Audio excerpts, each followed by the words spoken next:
السلام علیکم، بسم اللہ الرحمن الرحیم اسٹوڈنٹس۔ آج ہم چیپٹر نمبر 9 کا جو ہے لیکچر 2 میں کرواؤں گی، اور اس میں ہمارا ٹاپک ہے جو آپ کے دو ریمیننگ ٹاپک رہ گئے ہیں۔ First one is the types of power, طاقت کی اقسام۔ اس سے پہلے میں طاقت کی صورتیں جو ہیں اور طاقت اور اختیار کی اقسام، طاقت کے عناصر، یہ میں آپ کو کروا چکی ہوں۔ تو آج ہے طاقت کی اقسام، types of power. There are 5 types of power. First one is the power of elite, اشراف کی قوت۔ سیکنڈ از آرگنائزیشنل پاور، تنظیم کی قوت۔ Third the power of disorganization and disruption, دباؤ اور بدنظمی کی قوت۔ Fourth is power of protest, احتجاج کی قوت۔ Number 5 is power of law, قانون کی قوت۔ پہلا جس کو ہم ڈسکس کریں گے وہ ہے دا پاور آف ایلیٹ، اشراف کی قوت، ٹھیک ہے، جو کہ ہماری ایلیٹ کلاس میں، اپر کلاس میں جن کے پاس جو پاور پائی جاتی ہے، اور یہ پاور جو یہ گروہ جو اشراف کا ہوتا ہے، ایلیٹ کلاس کا، یہ معاشرے کے ہر سوسائٹی میں یہ گروہ پایا جاتا ہے، جس کو ہم اشراف یا ایلیٹ کلاس یا اپر کلاس بولتے ہیں۔ یہ ان کی تعداد کم ہوتی ہے، لیکن یہ اس معاشرے کو کنٹرول کرتے ہیں، اور یہ ان کی جو قوت، ان کو جو طاقت حاصل ہوتی ہے وہ جو ہے وہ وراثتی بھی ہوتی ہے، اور بعض دفعہ یہ بھی ہوتا ہے کہ وہ لوگ اکتسابی طور پر بھی حاصل کرتے ہیں، کہ ڈفرینٹ اعلیٰ عہدوں پر فائز ہوتی ہیں، اس طرح انہیں وہ طاقت جو ہے وہ مل جاتی ہے۔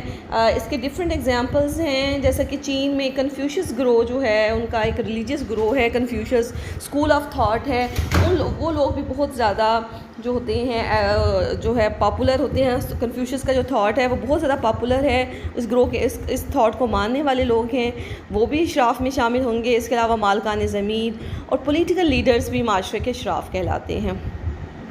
یورپ میں تاجر طبقہ، روس میں فنکار، انجینئر، اعلیٰ حکام اور انتظامی عہدیداران اشراف میں شامل ہیں۔ امریکہ میں حکام، ججز، پولیس اور اسکول کے منتظمین اشراف کہلاتے ہیں، اور پاکستان میں سیاسی قائد، علماء فضلاء، بڑے ذمہ دار، کارخانہ دار، اعلیٰ افیسر اشراف کہلاتے ہیں۔ اب اس میں دیکھیں گے دونوں قسم کے لوگ پائے جاتے ہیں، وہ لوگ جو وراثتی طور پر بھی جن کے پاس قوت ہوتی ہے، اور وہ لوگ جو کہ اکتسابی طور پر حاصل کرتے ہیں۔ جیسے کوئی بڑا آفیسر ہے، ایڈمنسٹریشن کے شعبے میں ہے، CS کلیئر کیا ہے، وہ اعلیٰ عہدے پر فائز ہے۔ اس کے علاوہ اگر کوئی پولیٹیکل لیڈر ہے، اس نے بھی اسٹرگل کر کے وہ جو ہے سیٹ اچیو کی ہے، تو یہ اس کا اسکرائبڈ اسٹیٹس اچیو اسٹیٹس کہلائے گا۔ بڑے بڑے ذمہ دار ہیں اور وراثت ان میں نسل در نسل ان میں چلی آ رہی ہے، تو یہ بھی ہے۔ علماء فضلاء جو ہے، سیاسی قائدین، یہ سب جو ہے اشراف کی قوت ہے۔ اب ہے اشراف کے ذرائع کون کون سے ہیں جس کے ذریعے جو ایلیٹ کلاس جیسا وہ گروہ ہے وہ طاقت حاصل کرتا ہے، قوت حاصل کرتا ہے۔ اس میں ان کے جو ریسورسز ہیں وہ ہے دولت، اشراف کی ہے، اور اس کے علاوہ علم ہے، نالج کے ذریعے دیکھ لیں کہ اعلیٰ عہدوں پر فائز ہیں، علماء فضلاء بن جاتے ہیں، اعلیٰ آفیسر بن جاتے ہیں، انتظامیہ ہے، اور طبقہ کے بعض افراد کے اشراف شامل ہیں۔ تو یہ جو ہوتی ہیں یہ گروہ، یہ ہمارے کسی بھی ملک کی کو جو چلانے میں، اس کی پولیٹیکل منسٹری کو چلانے میں بڑا اہم رول ادا کرتے ہیں، مشینری کو چلانے میں۔ Second is the organizational power, تنظیم کی قوت، آرگنائزڈ ہو جانا، ٹھیک ہے، اکٹھے ہو جانا۔ تو وہ آرگنائزیشنز، وہ ایجنسیز جن میں آرگنائزیشن پائی جاتی ہے، جن میں آپ دیکھتے ہیں کہ مختلف قسم کی جو ایجنسیز ہوتی ہیں یا معاشرتی تنظیمیں ہوتی ہیں، ان کے پاس بھی طاقت ہوتی ہے۔ یہ طاقت وہ کس طرح حاصل کرتی ہیں؟ اس کے ارکان ان عہدوں کے لیے انتخابات لڑتی ہیں، جو قوت ان عہدوں میں حاصل ہوتی ہے ان کارکوں حاصل ہو جاتی ہے۔ جیسے کہ چیئرمین کا عہدہ ہے، یا کسی آپ دیکھتے ہیں کہ بار کونسل ہے، اس کے لیے الیکشن لڑا جاتا ہے، ٹریڈ یونین ہے، اس کے لیے الیکشن لڑا جاتا ہے، ایسوسیشنز جو ڈفرینٹ ایسوسیشنز ہوتی ہیں اس کی جو چیئرمین بنتی ہیں یا لیڈر جو بڑا عہدے دار حاصل کرنے کے لیے لوگوں میں کمپٹیشن ہوتا ہے، اس عہدے کے لیے وہ انتخابات لڑتی ہیں۔ تو اصل میں وہ اس طاقت کو حاصل کرنا چاہتے ہیں جو اس عہدے میں چھپی ہوئی ہوتی ہے، ٹھیک ہے۔ تو اس طرح جو ہے اور آپ دیکھتے ہیں کہ وہ پولیٹیکل پارٹیز جو ہوتی ہیں ان میں بھی جو ہے عہدے کے لیے جو ہے طاقت اختیار حاصل کرنے کے لیے کمپٹیشن پایا جاتا ہے، انتخابات ہوتی ہیں، اور وہ پارٹی کامیاب ہو جاتی ہے جس میں آرگنائزیشنل پاور زیادہ ہوتی ہے، جو زیادہ اسٹرانگ ہوتی ہے، جس میں کسی گروہ کے ارکان جب ان میں یونٹی پائی جاتی ہے، وہ ایک یونٹ بن جاتے ہیں، ایک وحدت بن جاتی ہیں، تو یہ گروہ کی تنظیم کہلائے گی۔ اور اگر گروہ کی تنظیم اسٹرانگ ہے تو وہ تو جیت جائے گا گروہ، اور اگر ایسا گروہ جس کی ڈھیلی ڈھالی تنظیم ہے، اس میں لوگ یونائٹ نہیں ہیں، اکٹھے نہیں ہیں، عصبیت نہیں پائی جاتی ہے، تو اس میں وہ قوت کا حامل بھی نہیں ہوگا اور وہ جیتے گا بھی نہیں، وہ اتھارٹی اور پاور جو ہے وہ نہیں حاصل کر سکے۔ دولت اور انتخابات تائید کرنے والے یا ووٹ دینے والے لوگ تنظیم کی قوت کے ذرائع میں سب سے اہم ذریعہ ہے کہ فرد میں اتنی صلاحیت ہو کہ وہ بہت سے لوگوں کے منصوبوں کے تحت کے کاموں سے دوسروں کے فیصلے کو متاثر کر سکے۔ اس کے بعد ہے دباؤ اور بد نظمی کی قوت۔ The power of disorganization and disruption. Disorganization, بد نظمی، جیسا کہ ہماری سوسائٹی میں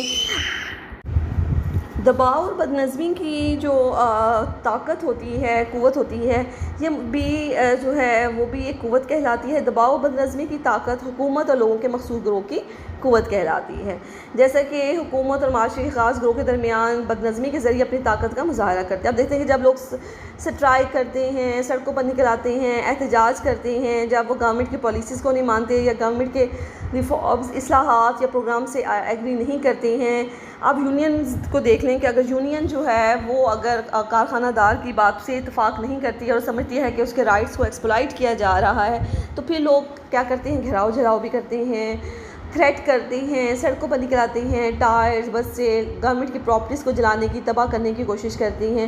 تو یہ ساری کیا ہے، ہڑتالیں، تالہ بندی، لاک آؤٹ کرنا، بائیکاٹ کرنا، کام چھوڑ ہڑتال کر دینا، تو اس سے صنعتی یونٹ رک جاتے ہیں، دباؤ لوگوں میں بے چینی پیدا ہو جاتی ہے۔ دباؤ بد نظمی کی یہ قوت کہلاتی ہے، کیونکہ اس میں آرگنائزیشن بالکل بھی نہیں ہے، اس میں ڈس آرگنائزیشن، ہر چیز جو ہے وہ بکھر گئی ہے، اس میں کوئی آرگنائز نہیں ہے۔ ٹھیک ہے، اب دیکھ لیں کہ جیسے کہ دباؤ ڈالنے کا طریقہ یہ بھی ہوتا ہے کہ جیسے کوئی ایروپلین ہے، اس میں مسافروں کو جو ہے وہ گروہ کڈنیپ کر لیتا ہے، اغوا کر لیتا ہے، اور پھر وہ اپنے مطالبات منوا کر جو ہے وہ مسافروں کو رہا کرتا ہے، یا کسی پولیٹیکل لیڈر کو اغوا کر لینا یا قائدین کو اغوا کر لینا، پھر تھریٹ کرنا کہ جب تک اگر ان کے جو ہے وہ رہا نہیں کریں گے، جب تک ان کے اپنے سیاسی قائدین رہا نہ کیے جائیں یا ان کی باتوں کو مان لیا نہ جائے۔ تو یہ بد نظمی کی ایک سخت طاقت کہلاتی ہے جو کہ ایک گروہ جو ہے وہ حاصل کبھی کبھار کر لیتا ہے، تاکہ جو معاشرے میں ڈس آرگنائزیشن ہو جائے۔ حکومت کو نقصان پہنچانے کے لیے بھی اس طرح کے جو ہے وہ طریقے اختیار کیے جاتے ہیں۔ کھلم کھلا قوانین کی خلاف ورزی کے ذریعے حکم عدلی بھی دباؤ ڈالنے کی ایک طاقت ہے۔ ٹھیک ہے، جیسا کہ مختلف قسم کے جو ہوتی ہیں پارٹیز وغیرہ یا گورنمنٹ کی جو کوئی قانون بنتا ہے یا آئین بنتا ہے، اس کی حکم عدلی کرتی ہیں یا بات نہیں مانتی ہیں، پھر حکومت پاکستان کے خلاف جو ہے وہ حکم عدلی کی تحریک چلاتی ہے تاکہ حکومت پر دباؤ ڈال کر اپنے جو ہے باتوں کو منوایا جا سکے۔ جیسا کہ اگزامپل ہے، آپ نے بڑی مشہور سنا ہوگا، بنگلہ دیش میں جو مشرقی پاکستان جو موجودہ بنگلہ دیش میں شیخ مجیب الرحمان جو کہ قائد تھے عوامی لیگ کے، 1971 میں حکومت پاکستان کے خلاف عدم عدلی کی تحریک چلائی تھی تاکہ حکومت پر دباؤ ڈال کر اپنے 6 نکات کو منوا لیا جائے۔ تو اس طرح جو ہے بد نظمی کی دباؤ کی ایک اور صورت ہے، یہ سماجی نظام کے حرکات کو مختلف طریقوں سے تباہ کر دیتی ہے، اور اس کا مقصد اپنے مطالبات کو منوانے کے لیے طاقت کا استعمال کرنا ہے۔ تو بد نظمی وہ طریقہ ہے جس کے ذریعے ایک چھوٹا گروہ جو ہے بڑے گروہ کو اپنی طرف کھینچتا ہے اور جمہوری طریقوں سے انکار پایا جاتا ہے، جس میں اپنی بات کو منوانے کی کوشش کی جاتی ہے اور گورنمنٹ کی اصلاحات کو جو ہے آئین یا قانون کو توڑا جاتا ہے۔ اس کے بعد ہے پاور آف پروٹیسٹ، احتجاج کی قوت، جو کہ جلوس بھی روب، دباؤ یا بد نظمی کی شکل ہے، جس میں مطالبات منوانے کے لیے اجتماعی کردار کی طاقت کا استعمال کیا جاتا ہے۔ آپ دیکھتے ہیں کہ جب لوگ اکٹھے ہو جاتے ہیں اور ان کا بیہیویئر انڈیویجول بیہیویئر سے جو کلیکٹیو بیہیویئر ہوتا ہے، اٹس کوائٹ چینج۔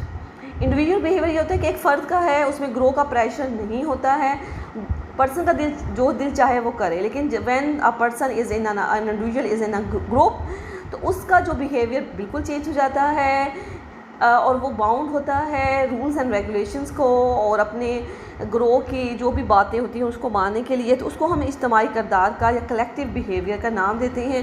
اس میں وہ سب کچھ وہ حرکتیں کرتا ہے، وہ ایکشنز کرتا ہے، وہ باتیں، وہ چیزیں ایکٹ کرتا ہے جو کہ اس کا گروہ ڈیمانڈ کر رہا ہوتا ہے۔ لوگ جو ہیں وہ عوام میں رہتی ہیں، عوام میں بہت زیادہ طاقت پائی جاتی ہے۔ بد نظم عوام معاشرتی زندگی پر اپنے فیصلے ڈھونڈتی ہے، حکومت پر جو بد نظم گروہ یا عوام ہوتی ہے وہ حکومت پر دباؤ ڈالتی ہے، اپنے مطالبات منواتی ہے۔ تو مسترد کرنے کی طاقت بھی عدم تعاون، ویٹو پاور کا اظہار ہے، اور بد نظم عوام کی طاقت ہے جس کا استعمال لوگوں کو ان کے بہت سے جائز حقوق سے محروم کر دیا جاتا ہے۔ اس کے بعد ہے قانون کی طاقت۔ اٹس ویری اسٹرانگ پاور، جائز طاقت ہے، معاشرے میں اس کو مانا جاتا ہے یا اپرووڈ ہوتی ہے، یہ معاشرے کی جانب سے منظور شدہ ہوتی ہے۔ جرم کی طاقت ناجائز ہے اور نہ اس کی معاشرے نے اجازت دی ہے، لیکن قانون کی قوت جو ہے وہ جائز ہوتی ہے اور معاشرہ اس کی اجازت دیتا ہے۔ تو قانون کی تعریف میں لکھا ہے کہ سیاسی طور پر منظم معاشرے کی طاقت کے باضابطہ اطلاق سے سماجی ضبط قائم کرنا قانون کہلاتا ہے۔ اب سیاسی طور پر منظم معاشرے کی طاقت لیڈز ٹو اس طاقت کا باضابطہ اطلاق اور سماجی ضبط معاشرے میں قائم کرنا۔ تو قانون لوگوں کے مابین تعلقات کو اس طرح قائم کرتے ہیں کہ کون شخص کیا کام کرے گا، ٹھیک ہے۔ لوگوں کے مابین تعلقات قانون کی بنیاد پر قائم ہوتی ہیں، لیکن قانون ایسے معاشرے میں معاشرتی تعلقات سوار کرتا ہے جو سیاسی طور پر منظم ہوتے ہیں، ٹھیک ہے۔ تو قانون بطور معلم کے طور پہ کام کرتا ہے، لوگوں کو ٹیچ کرتا ہے، کہ لوگوں کو قانون کا علم فراہم کرتا ہے کہ انہوں نے معاشرے کا کیسے ذمہ دار شہری بننا ہے، ٹھیک ہے۔ تو اس طرح قانون کی قوت جو ہوتی ہے وہ اس کو چیلنج نہیں کیا جا سکتا کیونکہ یہ معاشرے کی طرف سے منظور شدہ ہوتی ہے۔ اب I will discuss the relationship between power and authority. طاقت اور اختیار میں بہت زیادہ گہرا تعلق ہے، یہ آپس میں لازم و ملزوم ہیں، لیکن اس میں ڈفرینس جو ہے وہ میں نے پہلے بھی آپ کو بتایا تھا، اب بھی ہے کہ طاقت جو ہے وہ کوئی بھی نٹیریس شخص بھی حاصل کر سکتا ہے، ٹھیک ہے، اپنی ہٹ درمی سے، اپنی غلط ہتھ کنڈوں کے ذریعے وہ طاقت اختیار کر لیتا ہے، لیکن اختیار ایک ایسا شکل میں ہوتا ہے جو معاشرے کی طرف سے اپرووڈ ہوتی ہے۔ تو اختیار یہ ہے کہ وہ طاقت جو معمولات کے مطابق ہو، معاشرے میں منظور ہو، اختیار کہلاتی ہے۔ اختیار بھی طاقت کا ہی نام ہے، فرق صرف اتنا ہے کہ جب معاشرتی معمولات کی منظوری حاصل ہو تو وہ اختیار بن جاتی ہے، یعنی طاقت کے اجازت نامے کا نام اختیار ہے۔ تو طاقت لیڈز ٹو معاشرتی معمولات کے مطابق منظوری اختیار، یعنی طاقت اس وقت تک عمل نہیں آتی جب تک اسے معاشرتی معمولات کے مطابق استعمال نہ کیا جائے۔ اگر معاشرے کے قانون کے مطابق استعمال کیا جائے گا تو وہی طاقت پھر کیا بن جائے گی، اختیار بن جائے گی، اور اس کو چیلنج نہیں کیا جاتا۔ جیسے کہ اگر کوئی باپ اپنے نافرمان بیٹے کو ڈانٹتا ہے، ڈپٹتا ہے، تو دوسرے لوگ اس کو چیلنج نہیں کر سکتے کیونکہ یہ اسے اجازت معاشرے نے دی ہوئی ہے۔ اس طرح اگر ہائی کورٹ کا جج ملزم کو پھانسی کی سزا دیتا ہے یا کوئی بھی سزا سنا دیتا ہے کیونکہ ملزم کا فعل اس کا جرم ثابت ہو گیا ہے، تو قانون کے مطابق اس جرم کی سزا پھانسی ہے۔ تو ملزم، قانون اور پھر مجرم، قانون نے اس کو مجرم قرار دیا اور اس کو پھر سزا ملی۔ تو جج کی نے جو دی اس کو بھی چیلنج نہیں کیا جا سکتا کیونکہ جج کی یہ سزا معاشرے کے قانون کے مطابق ہے اور یہ اس کا اختیار ہے جو معاشرے کی جانب سے اسے حاصل ہے۔ تو اختیار کے لیے طاقت کو معاشرے کی منظوری یا اجازت کی ضرورت ہوتی ہے۔ تو طاقت لیڈز ٹو معاشرتی منظوری اور پھر وہ کیا بن جاتی ہے، اختیار بن جاتی ہے۔ تو اختیار ان افراد میں پایا جاتا ہے جو کہ آرڈرز کرتی ہیں، دوسروں کے فیصلوں کو جو ہے وہ چینج کرتی ہیں، اس کے بعد متاثر کرتی ہیں، اور افراد باؤنڈ ہوتی ہیں کہ وہ ان کے احکامات کو تسلیم کریں، تو اختیار قائم رہتا ہے۔ اگر وہ خلاف ورزی کریں گے ان احکامات کی تو حاکم اور محکوم کے درمیان تعلق قائم نہیں ہوتا۔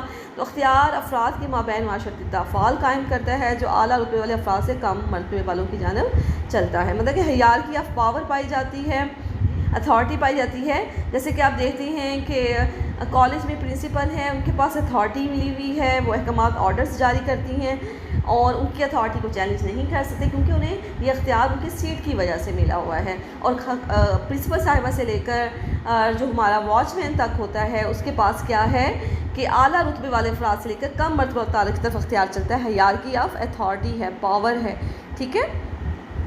تو اختیار نافذ کرنے والا اگر معمولات کے مطابق اپنا طاقت کو استعمال کرے گا تو اس کو ایکسیپٹ کیا جائے گا، اس کا اختیار بجا ہوگا، لیکن اگر وہ اپنے طاقت کا معمولات یا معیار کے مطابق استعمال نہیں کرے گا، اپنی طاقت کا غلط استعمال کرے گا، ناجائز طریقے سے کرے گا، تو اسے ہم صحیح طاقت کہتے ہیں، جس کی خلاف ورزی کسی بھی وقت ہو سکتی ہے۔